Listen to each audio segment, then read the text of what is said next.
मोदी सरकार को देश में 6 साल पूरे हो गए हैं और अभी 23 मई को ही मोदी 2.0 की सालगिरह मनाई गई है। साल 2019 के लोकसभा चुनाव में बीजेपी को बम्पर जीत मिली थी, लेकिन 6 महीने बाद ही दिल्ली के चुनाव में जनता ने बीजेपी को जोरदार शिकस्त दी और जीत का स्वाद चखा आम आदमी पार्टी ने। दिल्ली में फिर से अरविंद केजरीवाल की सरकार बन गई। वहीं अब की बार 55 पार का दम भरने वाली बीजेपी दहाई के आंकड़े को भी छू नहीं सकी। दिल्ली विधानसभा चुनाव के नतीजे बिल्कुल साल 2014 के लोकसभा चुनाव के बाद हुए दिल्ली विधानसभा चुनाव के जैसे ही रहे थे।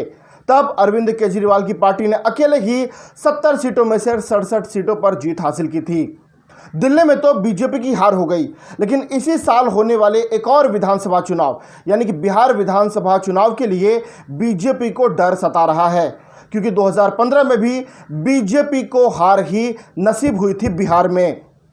दरअसल प्रचंड बहुमत हासिल करने के बाद जब नरेंद्र मोदी दोबारा सत्ता में आए तो शुरुआती महीनों में सरकार ने बड़े फैसले लिए। अगस्त में जम्मू कश्मीर से धारा 370 को हटा दिया गया और उसके कुछ दिन के बाद ही नागरिकता संशोधन कानून को लाया गया। इसी के साए में दिल्ली का चुनाव भी हुआ। नागरिकता कानून को लेकर देश के अलग अलग हिस्सों में विरोध प्रदर्शन जमकर हुआ। मोदी सरकार के विरोध में आवाज उठ रही थी, लेकिन दूसरी ओर बीजेपी भी राष्ट्रवाद का नारा बुलंद करके चुनाव की ओर आगे ही बढ़ती हुई जा रही थी। शाहीन बाग का प्रदर्शन, जेएनयू, जामिया मिलिया में हुई हिंसा के साए में दिल्ली का चुनाव हुआ। केंद्रीय गृह मंत्री अमित शाह की अगुवाई में इसी को चुनावी थीम भी बना दिया गया, लेकिन बीजेपी को उम्मीद के मुताबिक सफलता प्राप्त नहीं हुई। दिल्ली विधानसभा चुनाव के नतीजे 11 फरवरी को आए, जिसमें आम आदमी पार्टी को 62 सीटों पर जीत हासिल हुई और बीजेपी सिर्फ और सिर्फ 8 सीटों पर सिमट कर रह गई। ये नतीजे तकरीबन 2015 के विधानसभा चुनाव जैसे ही थे। अंतर सिर्फ ये था कि तब बीजेपी को 3 सीट हासिल हुई थी, इस बार बीजेपी को 8 सीटों पर जीत मिली। बाद में अमित शाह ने चुनाव के बाद यह कबूल भी किया कि कुछ बीजेपी के नेताओं की बयानबाजी की वजह से ही पार्टी को दिल्ली चुनाव में इतना भारी नुकसान हुआ और लोगों ने आम आदमी पार्टी को वोट दिया। यानी जो बीजेपी पूरे देश में नरेंद्र मोदी के नाम पर चुनाव जीत गई, उसे लगातार 2 बार दिल्ली में चुनाव में हार का सामना करना पड़ा। अब बिहार में भी चुनाव होने वाले हैं और ठीक इस वक्त आप देखेंगे तो कोरोना का खतरा भी बना हुआ है और पता नहीं है कब तक चलेगा। लेकिन अगर सब कुछ ठीक रहा तो इस साल अक्टूबर नवंबर में बिहार के चुनाव हो सकते हैं। बिहार में इस बार साल 2015 के विधानसभा चुनाव से पूरी तरह से अलग तस्वीर है, क्योंकि अब एक बार फिर नीतीश कुमार भारतीय जनता पार्टी के पाले में खड़े हैं। साल 2015 के विधानसभा चुनाव में नीतीश कुमार और लालू प्रसाद यादव की जोड़ी ने हाथ मिलाया था और नरेंद्र मोदी के विजय के रथ को रोकने का उन्होंने काम किया था, बीजेपी को हराया था विधानसभा चुनाव में। साल 2015 के चुनाव में आरजेडी जेडीयू की जोड़ी ने मिलकर बहुमत का आंकड़ा वे लेकर आए थे, लेकिन 2017 तक आते आते दोनों की पार्टियों में तनाव बढ़ा, रार बढ़ा और नीतीश कुमार ने इस्तीफा दे दिया, जिसके बाद नीतीश कुमार फिर से एक बार बीजेपी के साथ चले गए और वहां पर जाकर उन्होंने सरकार बना ली। तब बिहार में बीजेपी की ओर से राष्ट्रवाद, बड़े आर्थिक पैकेज, लालू परिवार के घोटालों को मुद्दा बनाया गया था, लेकिन अंत में बीजेपी को हार ही मिली। और अब 5 साल बाद तस्वीर बदल चुकी है। लालू प्रसाद यादव जेल में हैं, आरजेडी जेडीयू अलग हो चुके हैं और तेजस्वी यादव की अगुवाई में बिहार का जो विपक्ष है वह बिखरा हुआ है। लेकिन इस बीच बीजेपी और जेडीयू के पाले में भी काफ़ी कुछ अच्छा नहीं चल रहा है। नागरिकता संशोधन कानून हो या फिर जम्मू कश्मीर से धारा 370 को हटाने का मसला हो, इन सभी मसले पर जेडीयू कई बार बीजेपी से अलग रास्ते पर चलती हुई नजर आई है। और इस बीच इस मसलों के चक्कर में अगर हम कहें तो जो पार्टी के जो रणनीतिकार थे प्रशांत किशोर, उन्होंने भी जेडीयू से अपना साथ छोड़ दिया। और अब अगर ताज़ा मसलों की बात करें तो कोरोना वायरस महामारी और लॉकडाउन को लेकर बीजेपी जेडीयू अलग अलग राय रखती दिख रही है। राजस्थान के कोटा में बिहार के सैकड़ों बच्चे फंसे तो नीतीश सरकार की काफ़ी किरकिरी हुई। हॉस्टल से बच्चों के जो वीडियो है वो सोशल मीडिया पर चर्चा का विषय बन गए। ऐसे में नीतीश कुमार की ओर से हर बार लॉकडाउन को कारण बताना लोगों को अखर गया और जब विवाद गहराया तो बीजेपी की ओर से भी आवाज़ आई कि राज्य सरकार को तुरंत बच्चों को वापस लाना चाहिए। धारा 370, नागरिकता संशोधन कानून, कोटा बच्चों के अलावा बिहार के विशेष राज्य का दर्जा भी बीजेपी और जेडीयू के बीच चर्चा का विषय बना है।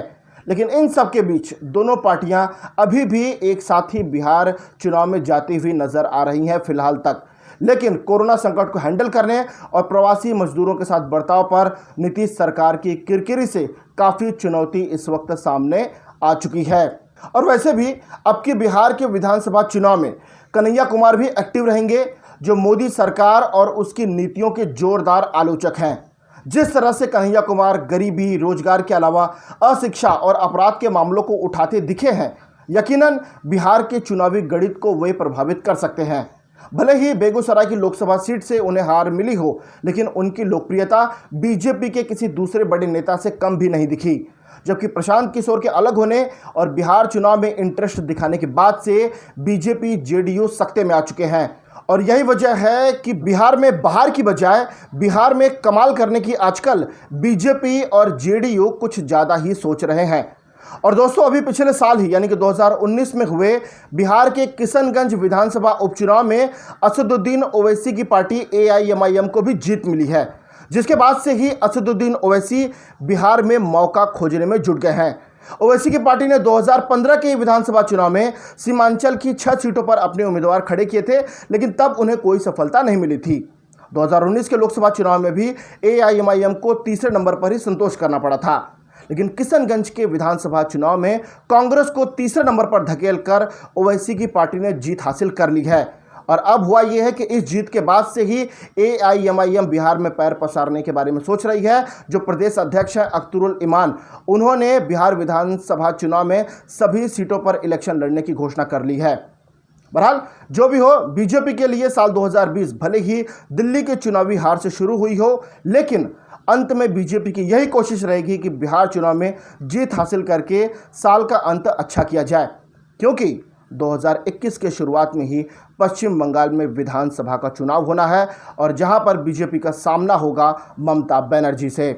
बहरहाल HW न्यूज़ आपको इसी तरह की हर एक सियासत से जुड़ी छोटी बड़ी खबर बताता रहेगा। बने रहिए हमारे साथ। नमस्कार।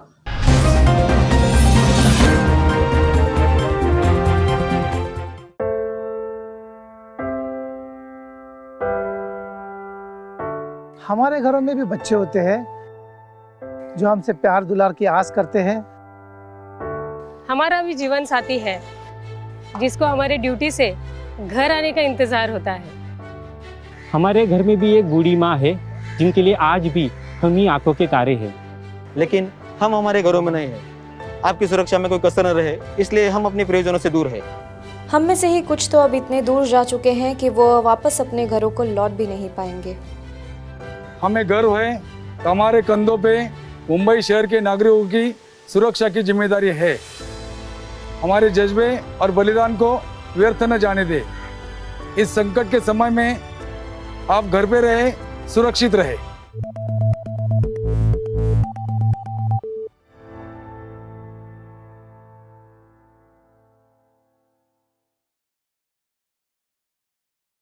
अब खबरें पाइए सबसे पहले हमारे मोबाइल न्यूज एप्लीकेशन पर। एंड्रॉइड या iOS प्लेटफॉर्म पर जाइए, HW न्यूज नेटवर्क को सर्च कीजिए, डाउनलोड कीजिए और अपनी सुविधानुसार भाषा का चयन कीजिए। खबरों की भीड़ में अपने काम की खबर पाते रहिए।